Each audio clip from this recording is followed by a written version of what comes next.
आशा एवं आशा फैसिलिटेटर बहनों, स्वास्थ्य वैक्सीन कोरियर ममता बहनों, अब जो है आप लोग का समय आ गया है घर से बाहर निकलने का। 14 सूत्रीय मांगों को लेकर जो लड़ाई चल रही थी केंद्र सरकार और राज्य सरकार के खिलाफ, चुनाव बहुत नज़दीक का समय आने वाला है। जो पिछली लड़ाई में हड़ताल के माध्यम से जो समझौता हुआ, बिहार के उप मुख्यमंत्री के द्वारा जो सहमति पत्र बना, उसमें दो तरह के बात निकल रहा। सहमति पत्र में मानदेय की बात, बाद में उसने उप मुख्यमंत्री के द्वारा प्रोत्साहन की बात। ये दो तरह के बात से मुझे लगता है कि सरकार की स्पष्ट नीति नहीं है। सरकार की अगर मंशा होती तो एक तरह के बात करते, चाहे प्रोत्साहन की बात या मानदेय की बात। यह उप मुख्यमंत्री बीच के चुनाव में सरकारी कर्मचारी का बात बोले थे और न्याय संगत मानदेय की बात बोले थे। वह बीच के चुनाव के बाद विधानसभा जो घोषणा पत्र जारी होता है, उस घोषणा पत्र के आज ही भूल गए और बोले थे कि हमारी सरकार बनने के बाद scheme worker, ASHA facilitator, mid day meal, anganwadi को सरकारी कर देंगे। लेकिन स्कीम वर्कर के साथ जो सम्मानजनक बात जो होना चाहिए, भरोसे लायक बात होना चाहिए, ये सरकार के द्वारा जो टाल मटोल किया जा रहा है, ये जो है धोखाधड़ी का काम बिहार सरकार कर रही है। महागठबंधन की सरकार आम लोगों के लिए जो बनाया गया और स्कीम वर्कर के बारे में स्पष्ट समझ होना चाहिए। हम माननीय मुख्यमंत्री से 28 जुलाई के मिले थे। आज देश भर की लड़ाई चल रही है, आशा लोग लड़ रही है। हरियाणा के अंदर में एनडीए की सरकार है, वहाँ 6,000 रुपया, 2 लाख रुपया रिटायरमेंट की बात। केरला के अंदर में 12,000 रुपया। इस तरह से महाराष्ट्र के अंदर में लड़ाई चल रही है, कर्नाटक में लड़ाई चल रही है, कश्मीर के अंदर चल रही है, दिल्ली के अंदर चल रही है और लड़ाई रुकने वाले नहीं है। राष्ट्रीय स्तर पर ऑल इंडिया आशा फेडरेशन एटक के बैनर तले 28 मार्च को हमने दिल्ली में बहुत बड़ा प्रदर्शन हुआ था और केंद्रीय स्वास्थ्य मंत्री से मिलकर हमने पूरे देश भर में एक तरह का वेतन तय करने के लिए एटक के लीडरशिप जो है केंद्रीय स्वास्थ्य मंत्री को अवगत कराया था कि जब योजना केंद्र का है, केंद्र के द्वारा योजना को, और आपके नारा है एक देश एक तरह की नीति, तो आशा के अलग अलग राज्यों में मानदेय में फर्क क्यों है? कहीं मानदेय आशा बनो, आशा फैसिलिटेटर वैक्सीन कोरियर, हम जो आपको बतला रहे थे पूरे देश में अलग अलग तरह के मानदेय है। नई दिल्ली में केंद्रीय स्वास्थ्य मंत्री से अपील किए थे पूरे देश में एक तरह के मानदेय तय करो।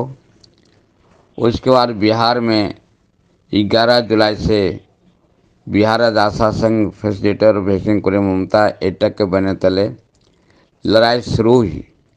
28 जुलाई से माननीय मुख्यमंत्री से मिले थे और सरकार के द्वारा जो सहमति पत्र जो बनाया गया उसमें स्पष्ट यह मानदेय और बाद में सरकार के द्वारा पत्र जो केंद्र सरकार को जो लिखा गया प्रोत्साहन, एक ही उप मुख्यमंत्री बिहार सरकार का जो केंद्रीय सरकार को जो लिखा पत्र, पहले सहमति पत्र में मानदेय की बात बोला, बाद में जो पत्र में प्रोत्साहन की बात होती है।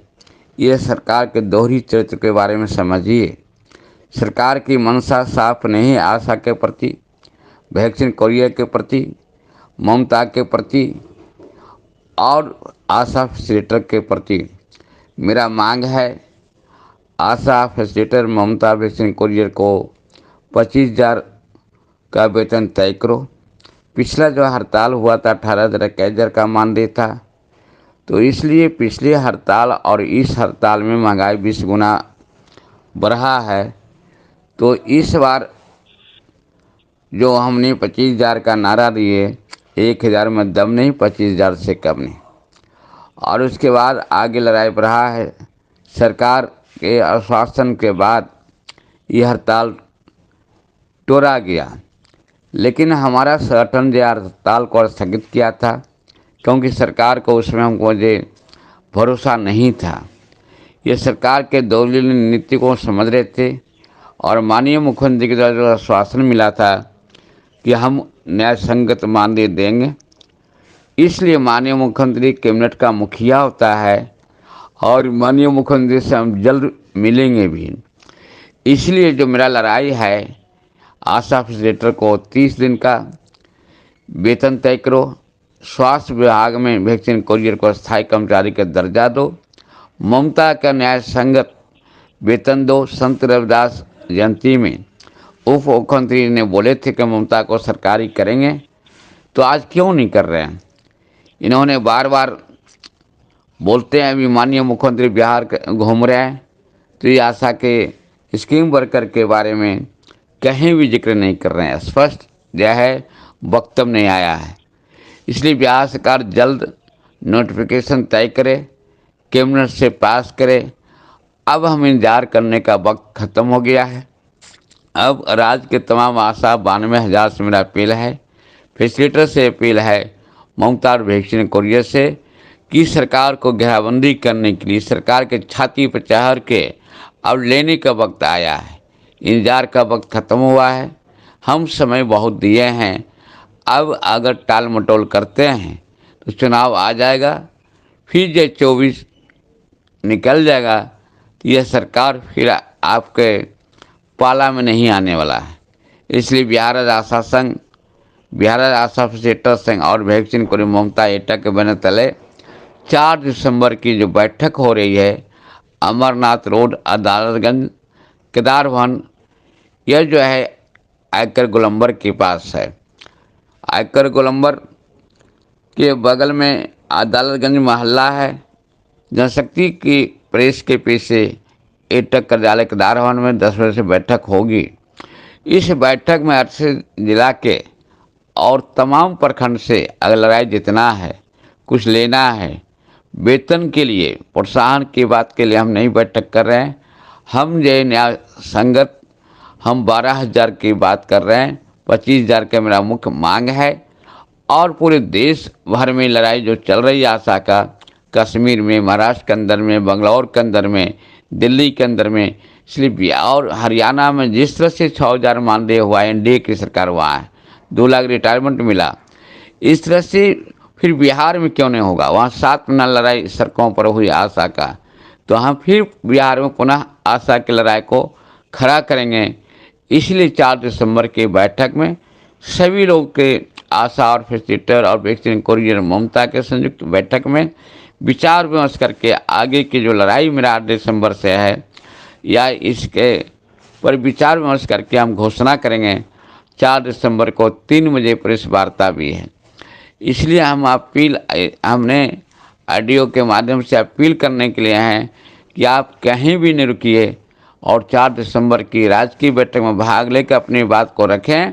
और जो आगे की जो लड़ाई जो तय होने वाला है 8 दिसंबर से हमने रखे हैं, सभी आशा बहनों ने लड़ाई को तय करेगी। और ये सरकार के झांसा में अब नहीं आना है, क्योंकि चुनाव का जो है बहुत करीब में है। तो ऐसी स्थिति में लड़ाई के अलावा कोई विकल्प नहीं है। और 14 सूत्रियों को मांग को लेकर हम सरकार के खिलाफ लंबी लड़ाई लड़ने की जरूरत है और लड़ेंगे। इसलिए सभी लोगों से मेरा अपील है कि 4 दिसंबर के आएँ, हर तरह से सहयोग करें, तन मन धन। हर प्रखंड से मेरा निवेदन है कि आप ज्योति की जो मेरा बिहार का कैशियर है, फुलवारी प्रखंड की आशा है, वो जो है मौजूद रहेगी। सभी लोग आएँ और हर तरह से सहयोग करें। अपने प्रखंड से जितना हो सके लड़ाई की जो कोशिश है वो भी मदद करेंगे। और 4 दिसंबर की बैठक को सफल करके आगे की जो लड़ाई तय में अपना योगदान दें। संघ के महासचिव कौशल कुमार वर्मा।